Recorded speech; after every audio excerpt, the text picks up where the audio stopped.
Felt had a good beat also, and it was easy to dance to. I thought it was really easy to dance to, and it had a good beat. It's probably more sophisticated than that. Let's dig into it. Music is such a rich thing to dig into. What draws people to it varies so much. But research has uncovered some threads that seem to run through what people experience as good. On one hand, structure and familiarity play a big role. Our brains are pattern recognition machines. There's something very satisfying about hearing melodic or rhythmic patterns, the hooks that grab you, the choruses that feel like they're inevitable even when you hear them for the first time. On the other hand, novelty and surprise are also really appealing. Some music that is predictable can feel really boring, while music that breaks the rules in interesting ways can be really compelling. Then there's the emotional resonance aspect. Lots of people will describe this when you ask what draws them to something. Good music makes you feel something, whether it's joy, melancholy, catharsis, energy. The technical aspects matter in some circumstances, but this isn't a prerequisite. Some stuff that has a raw, reckless feel to it can be genuinely moving. There's something about how well the musicians seem to understand exactly the feelings that they're trying to create. There are the cultural and personal contexts that play a big role in it. When you heard it, where you were, who you were with, where you were in life. Good isn't universal in that respect. Also, the authenticity of the artist, whether it feels genuine instead of calculated or formulaic. There's a concept called emotional contagion. There's evidence that we actually catch emotions from music. When we hear minor keys, slower tempos, descending melodies, our brains tend to interpret this as sad, and we tend to feel sad as a result. It's almost like the music is modeling an emotional state and we mirror it. The opposite is true also. Major keys, faster tempos, rising melodies seem to trigger the opposite feeling. It's believed that this has some biological basis as well, also cultural. Memory and association, as I mentioned before, can be very powerful. A song can become good to us because it's tied to meaningful moments in our lives.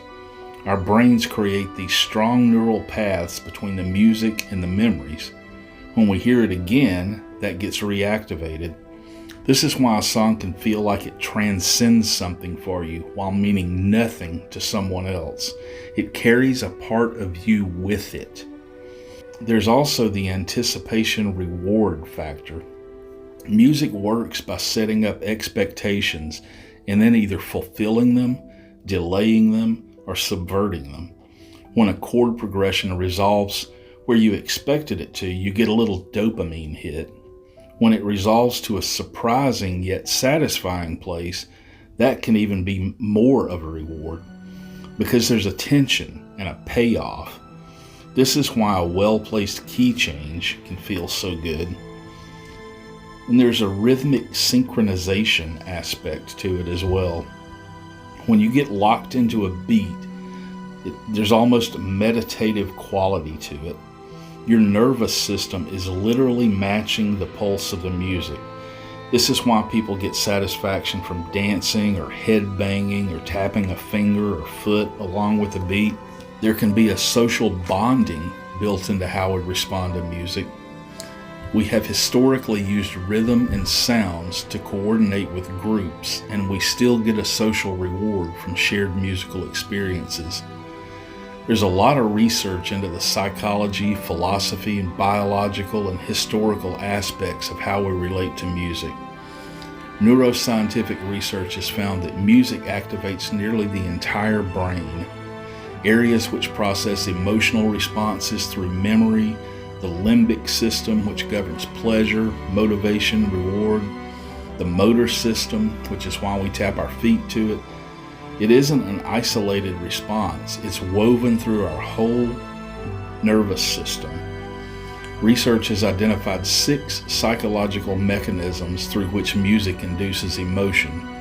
I won't bore you with the language, but they've found that they work together and independently, depending on context and what you're paying attention to. They've also found that familiar music produces significantly more activity in emotion-related brain regions than unfamiliar music does, particularly in reward processing areas. So part of what makes music good, and this will be a recurring theme, isn't just the music itself, it's your relationship to it. Evolutionary psychologists have argued that music has long facilitated social bonding. Singing and drumming and such released neurochemicals that induce positive emotions, which strengthen social cohesion and allowed groups to cooperate better in various ways. This particular area doesn't interest me as much, but there is a lot of research on it. If it appeals to you, dig deeper. The philosophical aspect adds something different. It asks why music matters beyond just the mechanics. A key tension is music aesthetics. Aesthetics is that music seems to touch human beings more immediately than any other form of art. Yet it's also an elaborately mediated phenomenon steeped in complex thought. This idea that music feels so direct and emotional, while also being structurally complex, is something that philosophers keep coming back to. Philosophically, music's power lies in its ability to express emotion, communicate things not necessarily musical, like attitudes or worldviews, and carry meaning that can't fully be translated into words. The emotions expressed in music also seem different from emotions we experience directly. You can be deeply moved by sadness in music without experiencing sadness itself. There's a separation that allows for a deeper engagement. A lot of this research reveals music as a kind of convergence point. It's simultaneously biological, social, aesthetic, and uniquely human in the way that we can use it to explore states and emotions we can't quite live through otherwise. The fact that it is universal across cultures, but infinitely varied, says we seem wired to create and respond to it. But what we create is shaped by context, memory, and meaning. It taps into something universal while expressing something particular. Some of the people I enjoy listening to, John Vervaeke, Ian McGilchrist, and others, have spoken about various aspects of this as it relates to their particular fields of study. There is a wealth of information and opinion out there on this subject.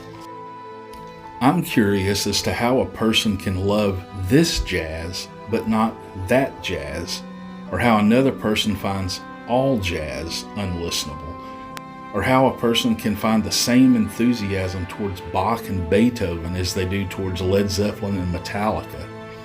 This really gets to taste and preference, which is where psychology meets culture and history and other factors that are really hard to pin down. There is the structure of music, what your brain finds cognitively satisfying, memory and association, like I mentioned before, cultural and social context, personality and neurotypes. All this goes into how we develop taste for particular music. I had a lengthy session with an AI about my own personal taste in music. I did this to get it to ask me questions that I hadn't really considered.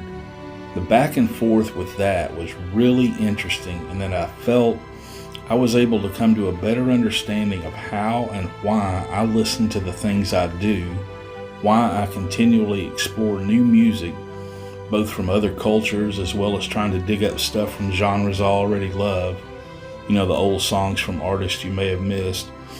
And I not only gained some insight into why I explore music in the ways that I do, but also why other people might not. I don't think I'm going to explore that here, except to say Enjoy what you enjoy. I will add that there is more to life from a musical perspective than what exists in your collection. The grand takeaway from all this for me is that much like everything else in life, the thing isn't necessarily the thing. It's how you engage with it, how you experience it that makes it meaningful or not. Music is meant to be listened to, not just heard. Do you think that Mozart ever said, "Boy, I sure hope this symphony gets played over the PA at Target sometime"? There's a big difference between hearing something and truly listening to it. Go listen to something. Engage.